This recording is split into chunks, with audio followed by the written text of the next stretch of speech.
মানববন্ধন, আজকে এই মানববন্ধনে উপস্থিত আছেন চকরাজাপুর, আচারপাড়া, পিরোজপুর, রাউঠা, গোপালপুর, শাহপুর সহ আমার সম্মানিত নেতৃবৃন্দ, উপস্থিত কৃষক, শ্রমিক, মেহনতি জনতা।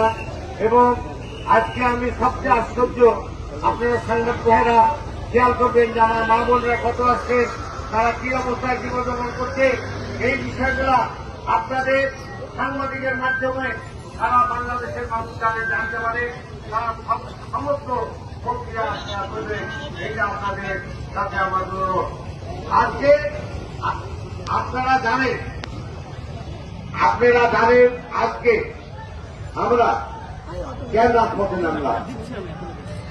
আপনারা খেয়াল করে দেখবেন, নদী ভাঙ্গন থেকে ক্যাডেট কলেজ 1 মাইল দূরে, একাডেমি 1 মাইল দূরে।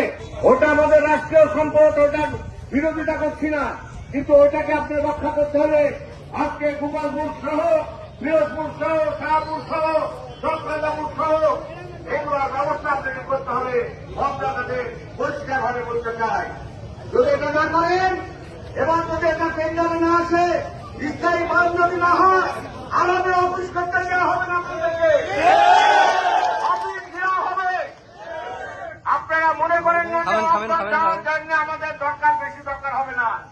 একদিনকে চারঘাট ভাগার সমস্ত মানুষ ওয়াপদা ঘেরা হবে। আমাদেরকে এই রাস্তায় নিয়ে যান না। আপনারা ওয়াপদার কাছে বলছি, তারা দায়িত্বপ্রাপ্ত আছেন, চিফ সহ অন্যান্য নেত্রী, অন্যান্য অফিসার যারা আছেন, তারা আজকে আসেন, দেখেন চারঘাটে এই মানববন্ধনের কি অবস্থা। এই বিষয়গুলো আপনারা যদি নজরে না দেন, তাহলে অবশ্যই আগামী দিন আমাদেরকে রাজপথে নামতে হবে।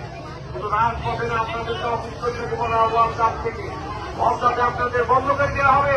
অর্থাৎ কাজকে, অর্থাৎ কাজ হলে রক্ষা করা, সেটাই আপনারা রাজপথে বারবার মানুষ রাজপথে দাঁড়াবে। এই বাংলাদেশ মানুষের 50 বছরের স্বাধীন হওয়ার পর রাস্তায় কেন মানুষ যাচ্ছে, দেশের অর্থনৈতিক দায় আছে, সেটা নিয়ে আমাদেরকে ওয়াপদাকে মোকাবেলা করতে হবে। পরিষ্কার ভাবে বলছি, এই ওয়াপদা কাজটা আপনাদের করতে হবে। আপনি সরকারি সম্পত্তি রক্ষা করতে ভালো কথা, এটা আমাদের সম্পত্তি, কিন্তু আমাদের এই বাঁধকে আপনাদের গুরুত্ব দিতে হবে। আজকে আমি আধারপাড়া গেছিলাম, চকরাজাপুর গেছিলাম, সেখানে কি দেখলাম, একটু জমি নাই, মানুষ কোথায়, তাম্বুর নিচে, ঘর নাই, বাড়ি নাই, তাম্বুর নিচে তারা বসবাস। সভ্য দেশে এটা কি হয়? একটা সভ্য দেশ 52 বছর স্বাধীন হয়েছে, অন্যান্য দেশের পরেও হয়।